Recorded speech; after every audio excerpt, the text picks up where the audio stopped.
Hello and welcome to part 2 of our DynamoDB talk. Thanks for joining me back.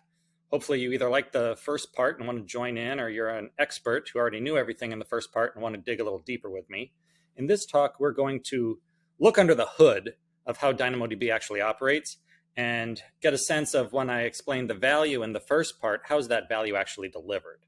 So this is my favorite kind of stuff. How does a database really work underneath? So hope you enjoy the ride with me. We'll end with some kind of puzzlers. Here's a use case. What would you do about that use case? We get to apply what we learned and learn some new techniques for being able to handle problems that maybe aren't obvious at the beginning what the solution is. All right, let's dig under the hood. In this case, we have 3 items that we need to put inside of a DynamoDB table. They have an order ID, that's their partition key. They have other attributes, which are, in a sense, just payload when it comes to the partitioning aspects of DynamoDB. On the right-hand side, we have a DynamoDB table, a logical representation of our orders. Inside of a table, there are partitions. I'll oftentimes call them physical partitions. Sometimes you hear virtual partitions. This is the actual bucket in which the data goes. And each one is responsible for a section of the key space. So partition A here is responsible for 00 to 55. So it's kind of like housing addresses between 00 and 55 go to this partition. Partition B is 55 to AA, and partition C is AA to FF. In reality, these are longer than 2 digits, but for simplicity, we'll just do 2 digits here. So now let's look at an order ID 1. Where should we put it? What you do is you take the partition key, which is, sometimes you see it called a hash key, and this is why. We hash it. Remember, a hash, you take an arbitrary input value, you run it through a mathematical process, and you get out a fixed length string or value, MD5, for example, SHA-256, things like that. So you run a hash on this, and if we assume in our hash function a 1 input produces a 7B output every time, then we can say, all right, well, where should this item go? Well, it should go into partition B, because 7B is between 55 and AA in hex. All right, order ID 2, we're going to hash the 2, produces a 48. It goes into partition A, because 48 is between 00 and 55. And then we'll hash 3, which equals CD in this case, and it goes into partition C. Okay, so this is how it works. Now, each physical partition can store an arbitrary number of items. It doesn't just store, for example, the first partition there doesn't only store order ID 2, it stores any order ID that hashes between 00 and 55. And as is common with NoSQL databases, all the data items together, all those attributes, are stored contiguously so that they're easy to retrieve as a singular unit. All right, so it's not scattering all the attributes out into different locations that has to be joined back. The items are stored contiguously. So that's the logical representation. Let's look a little bit more at what is really going on, because on the back end, there are servers. And so when we hash 1, it goes to partition B. How's partition B really represented? We have multiple servers within the AWS region that this table is a part of, and each partition is going to be on a particular host. And there are multiple availability zones, 3 availability zones responsible for every table. So in this case, order 1 is hashed to partition B, which can go to 3 different availability zones, each partition B. So it goes on host 2, host 5, and host 8, replicated across all 3. And why do we replicate? We replicate because should there be an issue with an availability zone, or with host 2 or 5 or 8, we still have 2 working copies, and you don't notice as the user of DynamoDB. It's resilient to the failures. So now let's step back to about a 10,000 foot and understand what's really going on, because behind the scenes, there aren't just 3 servers responsible in each availability zone. There's actually thousands. So you, as the user on the left, make a request. It goes to a load balancer that gets sent to a request router. And there are thousands of request routers in each AZ. That request router knows for each request coming in, because of the partition key, sometimes called a hash key, that it goes to a certain storage node. There are thousands of storage nodes on the right, and it will route that request to the right storage node. And because there are 3 storage nodes involved in every particular item, it will go to the other storage nodes in the other availability zones. The storage nodes communicate with each other doing a heartbeat that goes on continuously, saying, hey, are you still there? Are you still healthy? And also, who's the leader? Because when you do a write, you always write to the leader, and the other nodes are followers.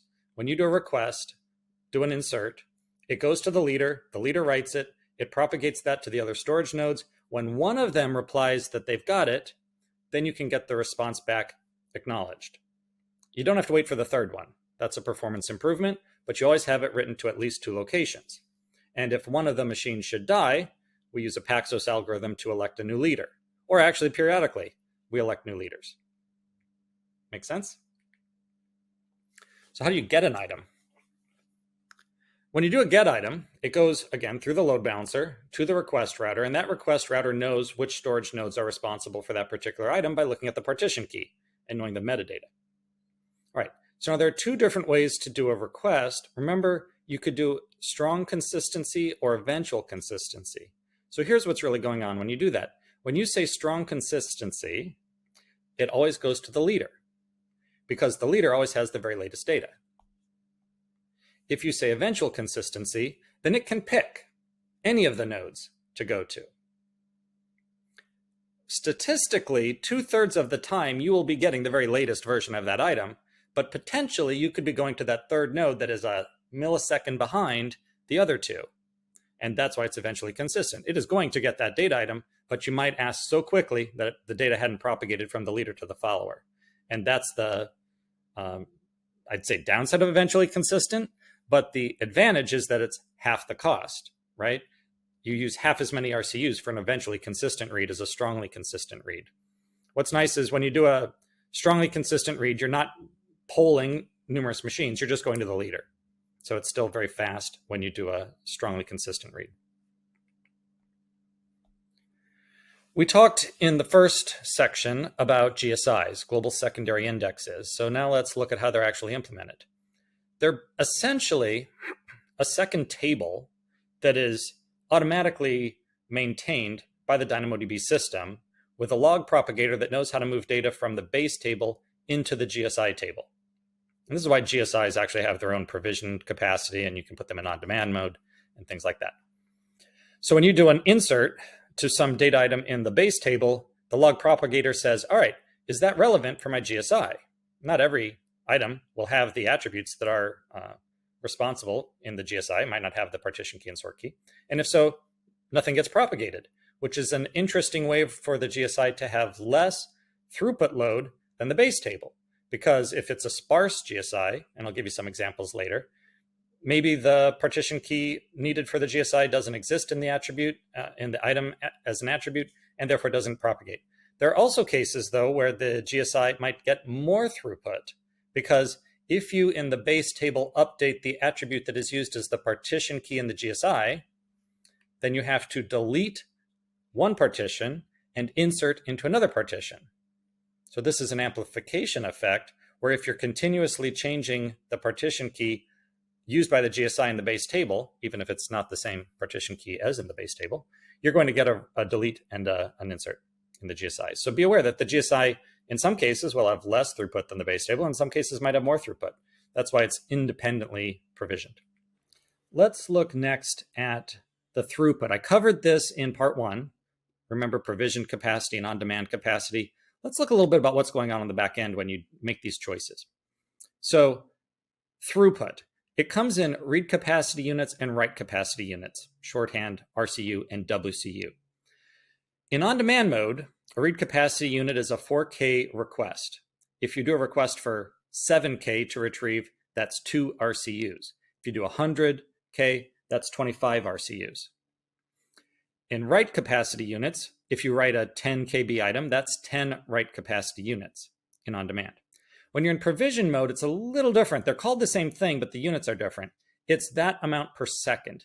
So if you provision at 1,000 RCUs per second, what you're basically saying is every second I expect to be consuming about 1,000 RCUs. And over time, so long as you stay around there, that's what the table's going to give you. Similar with write capacity units. So it can be confusing for people to think, well, isn't WCU a singular request or is it a rate? And it depends on your mode. In on-demand, it's a singular request. With provisioned, it's a rate. And they are independent. So a table can have really high read, low write, or the reverse, or high or low both. Now remember, eventually consistent reads are at half the rate. So if you do a 100 KB item retrieval eventually consistent, then instead of 25 RCUs, it would be half that. There are some other things to think about. The max size of an item in a table is 400 KB. That is somewhat to keep you using DynamoDB the way it was intended to be used. It's not meant to store megabytes of data as a singular item. So 400 KB, real limit. If you want to store more than that, you want to split your item into multiple pieces and store them as separate items. And on the back end, scaling is achieved with partitioning. We just reviewed the physical partitioning. Each one of those virtual partitions or physical partitions supports 1,000 WCUs per second or 3,000 RCUs per second or a mix. So if you're using 500 WCUs, then you'd get 1,500 RCUs, for example. It's one or the other or a mix of the two. And, when you start getting hot, it starts splitting for you. So if your traffic grows, it can split. When your size gets large, specifically when a partition under whatever partition keys sort into that physical partition, when it gets bigger than 10 gigabytes, it'll split that into two different partitions. You get to pick your capacity mode when you create the table. On demand, really straightforward. With provisioned, I would recommend you turn on auto scaling in almost all cases. What this says is instead of saying I want a particular level steady, you say, please notice the live traffic that is going on with the table right now and adjust up and down accordingly. So you can specify the minimum, don't go below this, the maximum, don't go above this, and a target utilization. And so this is a representation of how the provisioned capacity is enforcing those limits.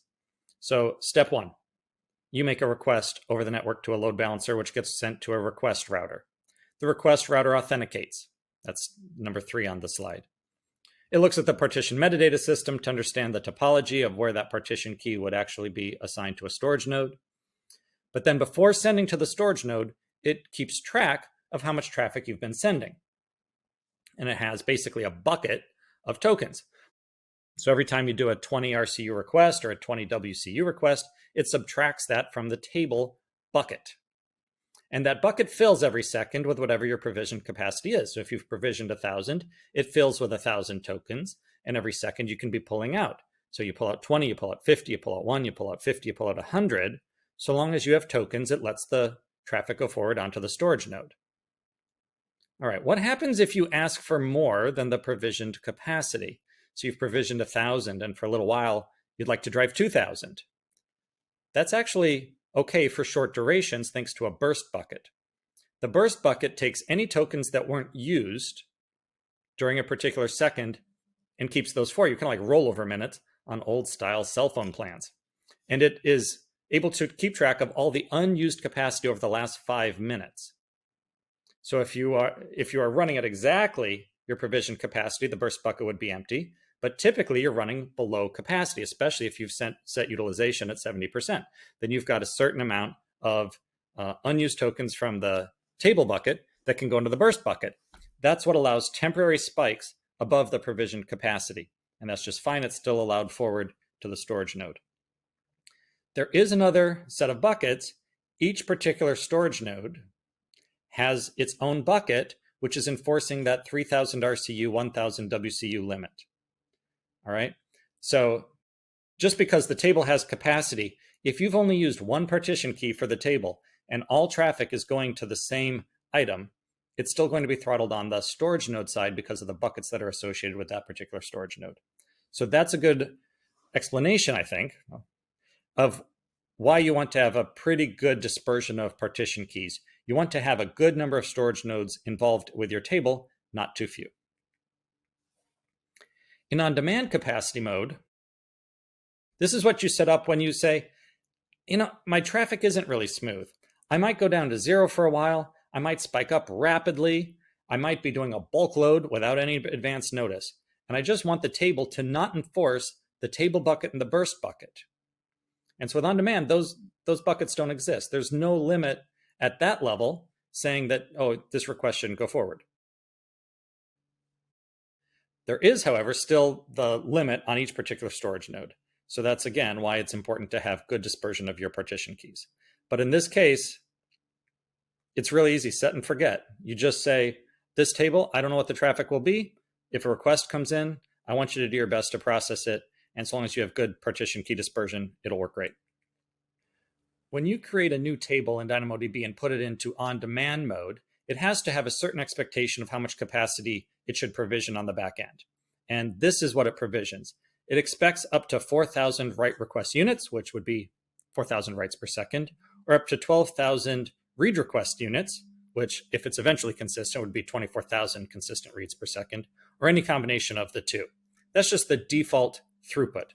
If you send traffic and your traffic is greater than that, it will adjust the table up. And in fact, there's no maximum throughput. You can send, and people do, million write request units per second, multi-million request units per second. If you remember in the first section, Amazon.com was sending over 80 million requests per second to DynamoDB. And an on-demand table could definitely support that. It won't support it out of the box necessarily, but there is a way to do it. If you provision the table to a certain level above this, it will have the table able to support that level of traffic. And then if you switch to on-demand, it will keep that ability. If you don't do that, it will always keep track of what the request rate is. And here we see a synthetic amount of requests per second. And each time there's a new peak, the table on the back end will auto adjust. So, there's a lot of traffic. Let me grow the table to twice that. New peak. Let me grow the table to twice that. Auto admin on the back end is noticing the traffic and continuously adjusting the table's capabilities so that you're not close to hitting the max that the table can support. Always up to twice the previous peak. And in fact, these on-demand tables don't scale down. So if you hit a peak and then you go silent over the weekend, when you come back Monday morning with a lot of traffic, it'll still be capable of supporting that level of traffic that had been the previous peak. And in fact, that red line should probably be double the green line, right? Because we just learned twice the previous peak. So which one do you want to pick? You can actually pick one and then change, but in advance, provision mode is when you have steady workloads. You have an expectation that I have kind of a sine wave throughout the day. It doesn't grow from 10 to 1,000 in a second. I have events maybe where I know the traffic is coming and I want to provision at that certain level. On demand is when you don't know in advance what's coming. Maybe you open up a new region and you're not sure what the traffic will be. Go in on-demand mode.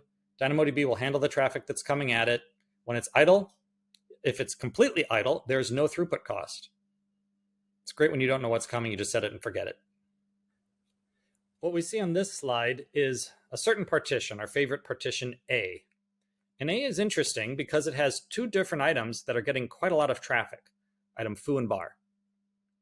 If it gets too much traffic, either write traffic or read traffic, we know that there's a certain amount of capacity that a certain partition can support. So what should we do? What should AutoAdmin do? What AutoAdmin does is it splits the partition, sometimes in half, not always perfectly in half, and we'll try to separate the two HUD items so that item foo is in a different partition than item bar. And this happens in the background. You don't see it, you're not aware of it, except it's happening to make sure that your DynamoDB performance is always maintained. And in fact, that foo item is still really red. And so eventually, AutoAdmin might separate foo into its own partition. One partition might, at the end of the day, be one singular item if it gets quite a lot of traffic. This is always done automatically in the background, detecting what's the traffic, should there be more splits.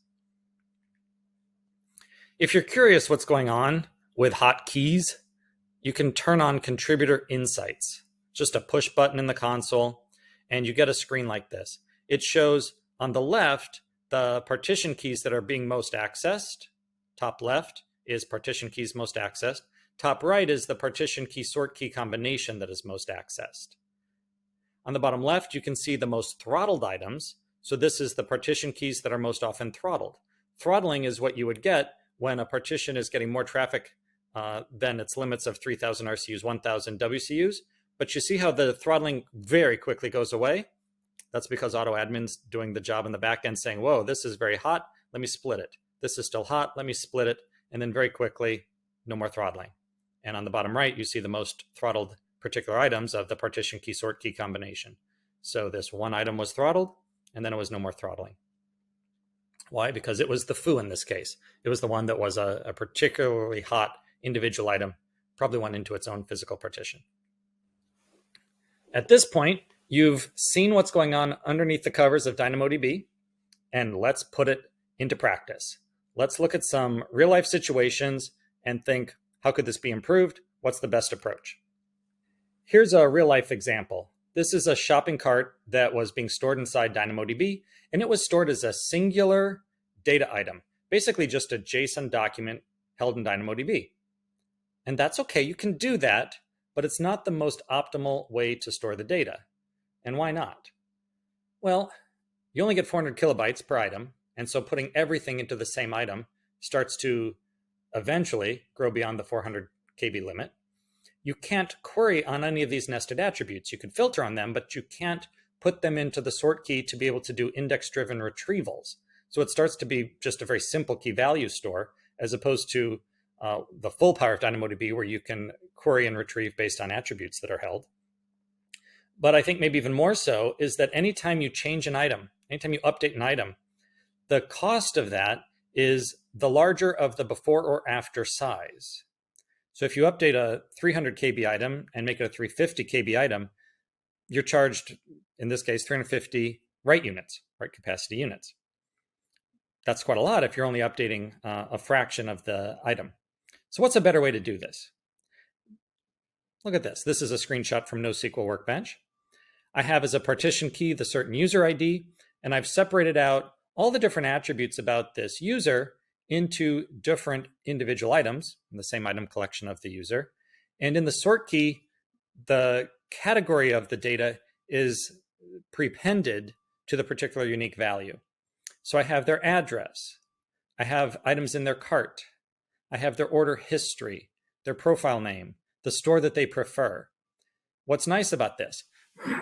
Instead of one singular large item, I can retrieve all their cart items by saying, give me this user ID, all the sort key that begins with cart hash. I can retrieve their address with a singular, give me the sort key that starts address hash.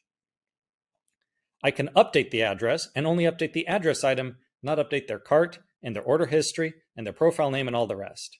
So this is better performance, better selectivity, lower cost. That's why you see this whole general pattern of a customer oftentimes is a partition key, and different aspects of that customer that are remembered are in the sort key, oftentimes prepended with the category of the data. All right, here we have a device log. The device ID is the partition key, and for the sort key, we have the date of some sort of warning or state adjustment here. This is pretty good. We like the high cardinality of the device ID. We can scale to an unlimited number of devices. All right, so what do we want to retrieve? Let's say we want to retrieve all warnings. Here's pseudocode of what it would look like. Select everything from device log, where the device is equal to whatever, and filter on warning, warning 1. The bottom left is the command line invocation that makes this happen. So you say AWS DynamoDB query, you specify the table name as device log, and you do a key condition expression where the DID is equal to DID. Now, this is the first time I've shown this hash and colon. It's for substitution. Because the IDs might have special characters, you do this substitution where you say hash DID and expression attribute names, hash ID is equal to device ID. Colon DID is substituted as D hash 12345 under expression attribute values. Okay, so we're saying device ID is equal to D hash 12345. Filter expression, hash S, which is state, is equal to colon S, which is warning 1. And no scan index forward is a way of saying scan backwards. So this is a way to specify that what the pseudocode SQL on the top left says, and say, go to this, find me where the DID is equal to device ID of 12345, and the state is warning 1. All right, sounds pretty good. I'm filtering for the state, however, which means that when I do the request on the back end, the state retrieval is not index optimized. Is that an issue? Well, a little bit, because if there's 99% of the time normal, 1% of the time warning, then I'm going to be filtering away 99% of the items I'd like to look at, which will mean that I'm basically expending 100x more RCUs than I would otherwise want to do. So what I'd really like is for that state to be index driven. If we want it index driven, we put it into the sort key, common pattern. So what we've done here is instead of a sort key of simply the date, the sort key is the state hash and then the date.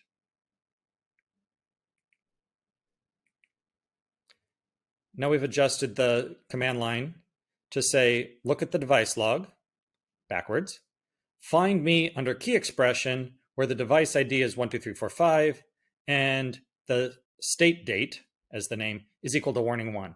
This is completely index optimized. If there was one warning out of 10,000 normal, it will retrieve just that singular item because it's index optimized to find sort keys that begin with a certain value. So this is a good design pattern because it reduces cost and improves performance. All right, let's continue with the puzzlers. We have the same data here, now with a new sort key.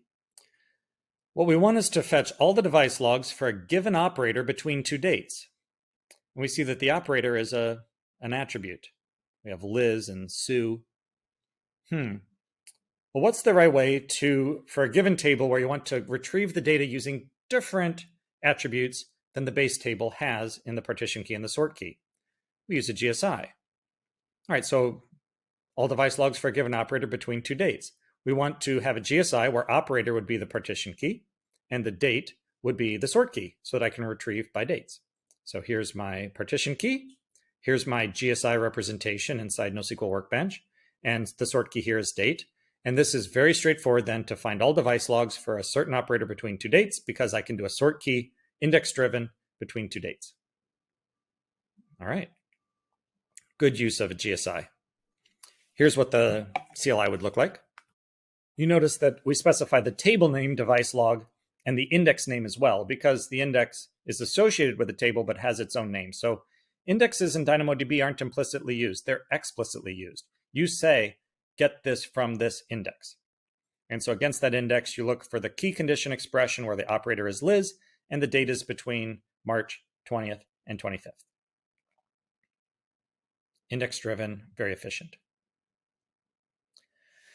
All right, new access pattern. Fetch all escalated device logs for a given supervisor. All right, what we see here, supervisor is Sarah, but only sometimes. It's not always present. Not everyone is escalated. Does that matter? Can I still do a GSI if the attributes don't exist? Yes, you can. And in fact, it's called a sparse GSI. It's a great pattern when you have a needle in a haystack type query. It's when you create a sparse GSI, if the item in the base table doesn't match the needs for that GSI, it's not propagated. Therefore, there's no cost of the reads or writes for the GSI. Well, no write cost for the GSI, and there's no storage cost on the GSI. So this is a very low cost GSI to maintain, and yet it's really much better than doing, say, a scan against the whole table to try to find this needle in the haystack type query. So good thing to remember, sparse GSI. There's no formal definition of a sparse GSI. It's just something we think of. It's a GSI where I don't expect most items to match. And then we can consider it a sparse GSI just as nomenclature to share with each other, the general design pattern. And then here's an example from Amazon's phone tool. Phone tool is how you can look up another employee and see where their office is, what their time zone is, what their phone number is, and things like that. And it shows a common pattern of making a hierarchical sort key, where the partition key in this case is country, and the sort key is the state, hash, the airport code, hash, the office location. So this would be how you'd look up in metadata about every office inside of Amazon. And why would you do this? Because it's very easy, therefore, to do a query that says, give me all the offices in the USA, because you just do a query where you don't specify a sort key condition and you specify the country. You can say, give me all the New York locations by saying the sort key has to start with NY hash, all the New York City locations where the sort key starts with NY hash, NYC hash, or just a particular item by adding in the airport code that we use for example, JFK 14, which is a certain office building. So this hierarchical data in the sort key is a common pattern. it lets you query at different granularities. Would this be a good design for public-facing access? Actually not. And the reason is that that partition key of country, I expect that is going to be a very hot partition key. And you generally want to create designs where you don't have too much going on under a certain partition key relative to the whole table access. So you might want to do something where the country is USA-NY, USA-WA as the partition key. The pros and cons of that, you have more dispersion of your partition key. But if you did want every USA office, then you would have to do a batch get item or a batch query, which goes and retrieves all the items for every particular state and aggregate it yourself in your code. All right, at this point, we've covered sort of the common scenarios. Now let's get into some that are a little bit more interesting and unique, a little bit more likely to be stumpers, even for people who have used DynamoDB for a little while. The first one I'll call American Idol. In this case, we want to keep track of votes for certain numbers of candidates. The natural way to represent that is, as shown here in the screenshot, that we have a certain candidate with a certain number of votes, and the top two candidates get most of the votes. So candidate A gets a bunch of votes, candidate B gets a bunch of votes. The challenge with this design is that there's that single item limit of 1,000 WCUs, which means we would get 1,000 writes per second per candidate. I think during American Idol final week, we were getting more votes than that per second. So what do you do about it? I'll let you think for a second. All right, that's long enough. Let's assume that we have 20,000 votes going to candidate A and 10,000 votes going to candidate B. Maybe that's a good hint. What will we do? What we will do is create different partitions for each candidate. So instead of having one giant ballot box per candidate, we will separate and give maybe 20 or 50 ballot boxes per candidate, and people can go to that particular ballot box randomly and place their vote in that ballot box. Maybe another analogy is a buffet line at a conference. I hate it when they have one buffet line. Let's do 10 buffet lines, much shorter lines. I get my food faster. That's kind of what we're doing here. So when you update an item, you just randomly pick the partition, candidate A 1, 2, 3, 4, and you add your vote there. Each one of those can get 1,000 WCUs, and therefore with 20, you could have 20,000 WCUs. With 100, you would have 100,000 WCUs, right? So one vote goes here, a vote goes there, vote, vote, vote, vote, vote, vote. At some point, maybe periodically, every second, at the end, you do an aggregation. So you do a parallel collection. You go to each of these partitions, you do a get item on the votes, and you insert as candidate A total, the total number of votes. That's what your user interface, that's what your application goes against.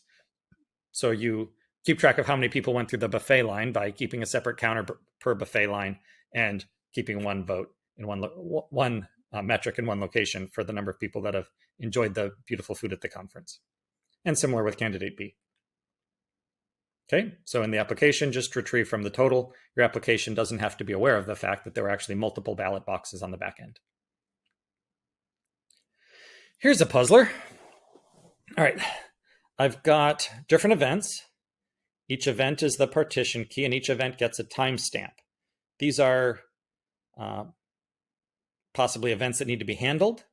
And I need to query for, find me all the events that are still in the database that are older than 4 hours. All right, well, this partition key is good because it's great dispersion. Every event gets its own partition key. That's fabulous. The timestamp is underneath, good. But I need to fetch all the events older than 4 hours. So what do I do with that? Well, I think your first instinct is create a GSI, and that's good. But the natural way to create the GSI would be to have some partition key which aggregates all of the timestamps underneath it to make it easy to fetch events that are older than 4 hours. And that'll work. It'll only work up to a certain limit because, again, the GSI has the same 1,000 WCU limits. And so that would limit how many events. Now, you know, a small scale database, in fact, even a normal scale database, this wouldn't be an issue. But we're thinking massive scale here. So how do you do this when the number of events is potentially, you know, multi-million or a billion? All right, what do you do with that?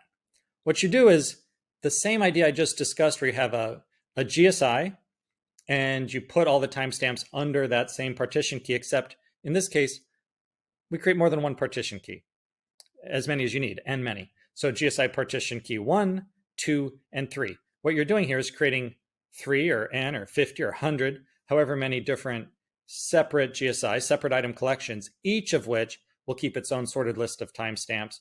And then you can go to each of those individual items and get the ones that are older than 4 hours and aggregate it together, right? So you insert the event with a timestamp, and all you have to do is pick a random number between 0 and n and say that's going to be my GSI partition key. And then this is the GSI point of view. You will have a bunch of different partitions, as many as you picked, each of which has its own set of timestamps.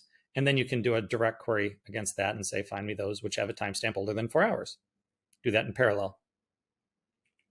When it finds one, it alerts and says, I found it. Here you go. Okay. So again, this is what you do when you have scale above typical. It's a good technique. Those were all write examples where we were thinking about WCU limits. Here's a read example. This is, say, Amazon Prime Day, and different items have different popularity in the product catalog. The Instant Pot, that is the hit of the year. 70,000 requests per second need to retrieve the metadata about the Instant Pot. Childhood Ends, science fiction on the right, a lot less traffic. What do you do if you need to get the same item 70,000 times per second? Is your instinct to do a read shard? It's almost a trick question. That's not what you have to do. Here's a typical access pattern of almost anything. What is this? The Pareto curve. Some items get most of the traffic. DAX is the solution. Remember DAX, the DynamoDB accelerator? This is an in-memory cache that can go in front of DynamoDB. And when you do a get item against it, it can do millions per second. So it's the same API as DynamoDB itself. If you do a get item and it doesn't have it in its cache, it will retrieve it from DynamoDB and send it on and remember it for the next request. If you do a put item, you write an item, it'll write it and remember for the next request as well. So it's a great way to offload traffic for hot items. And you just put as many servers. This is not serverless. There are servers. You can pick as many servers up to 10 read replicas in front of DynamoDB. So that's something to think about when you think, you know what, this item, even if it's in its own physical partition, I'm going to need to do more than 3,000 RCUs against the same individual item. In-memory cache will rescue. All right, that's enough puzzlers. Let me give you a couple just more advanced topics I wanted to cover today. So transactions, we did mention before. The way that you implement that is you issue a transact write items command. It batches up a set of items and says, I want these done atomically. And you can, do a put in there, an update in there, a delete in there, any number of those together, up to 25 items within a transaction.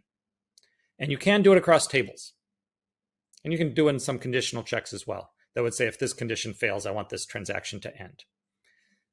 Why not do everything with a transact write items? Well, it consumes 2x the WCU as if it weren't a transact write items.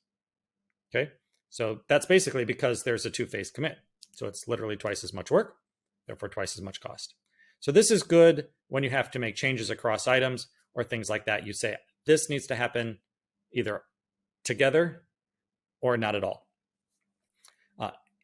Side note, individual item updates are always transactional.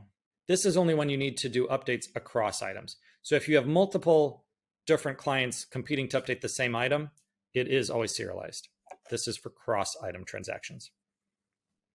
And here's an example. This is a game state where Hammer 57 is going to buy health with coins. And we need to make sure that if we deduct the coins, we add the health. You don't want to do this halfway. So this is what would be sent over the wire essentially. You say, update the gamer's table, where the gamer ID is Hammer 57.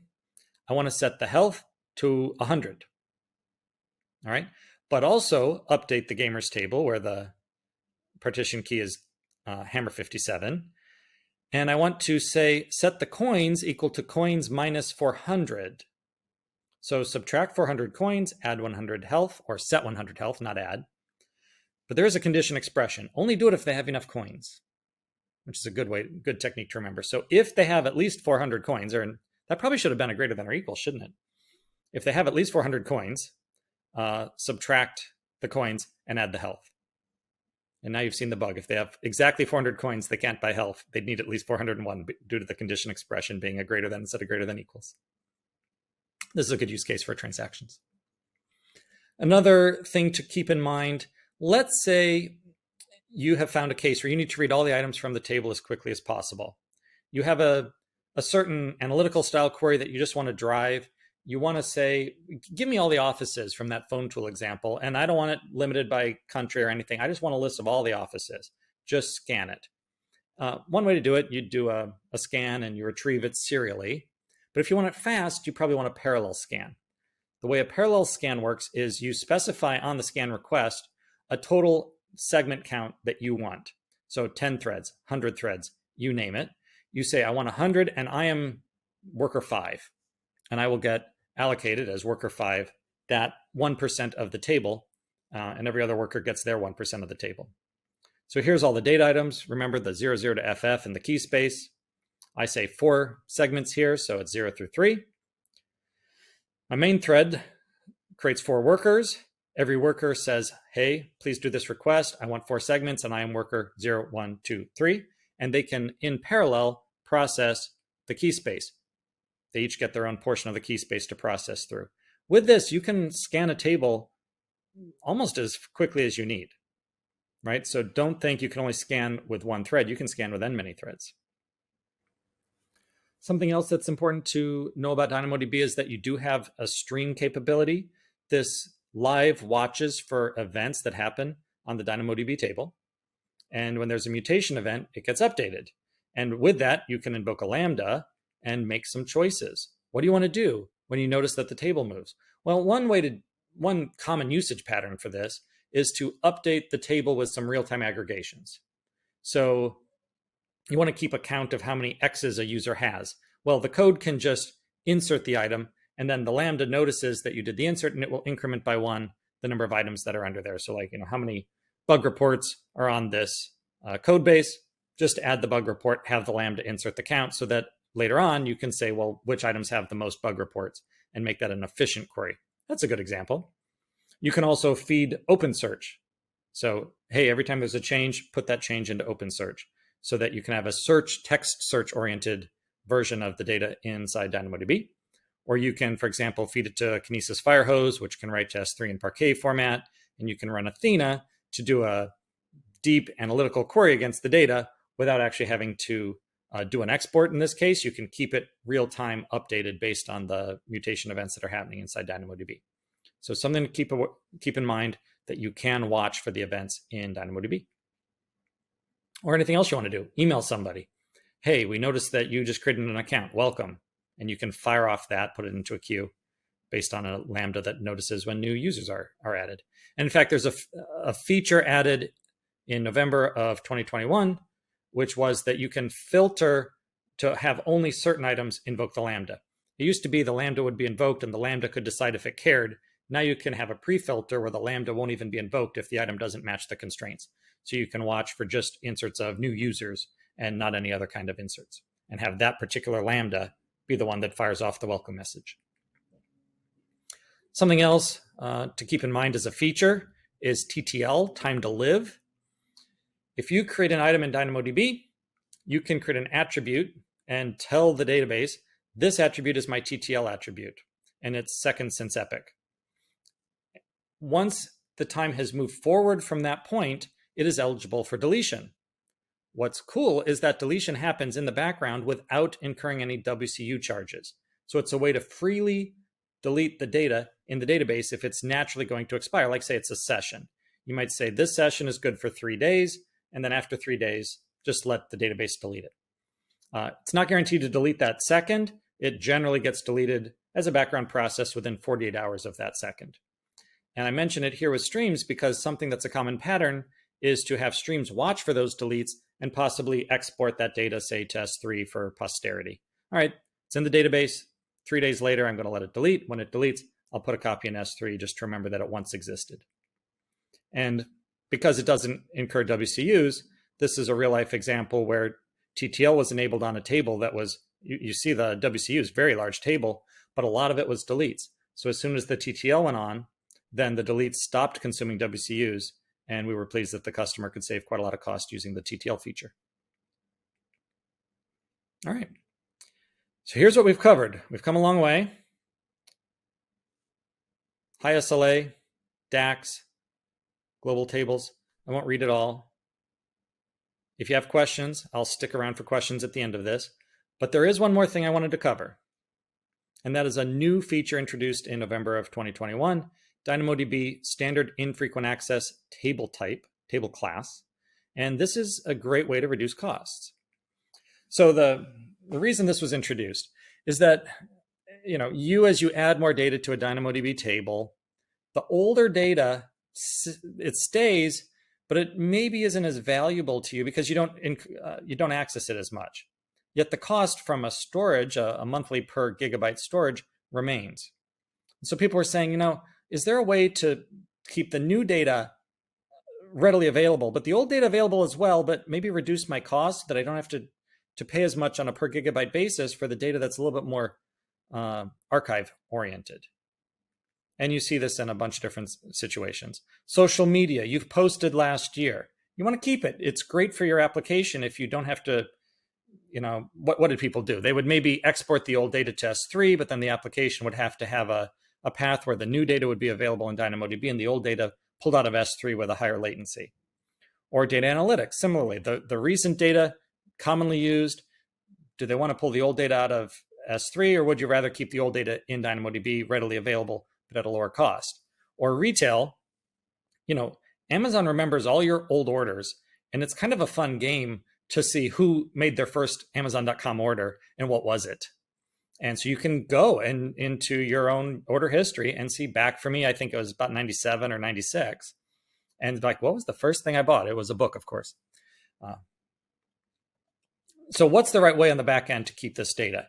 Do you want to export it? Most customers have told us, they'd like to keep the data in DynamoDB, make it as quick to access old data as new data, but come up with a way where that old data could be more cost effectively stored.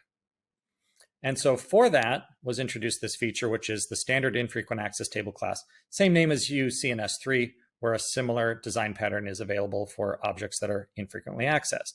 It is 60% lower cost on a per gigabyte basis for the table than the standard. It's a good savings for large tables.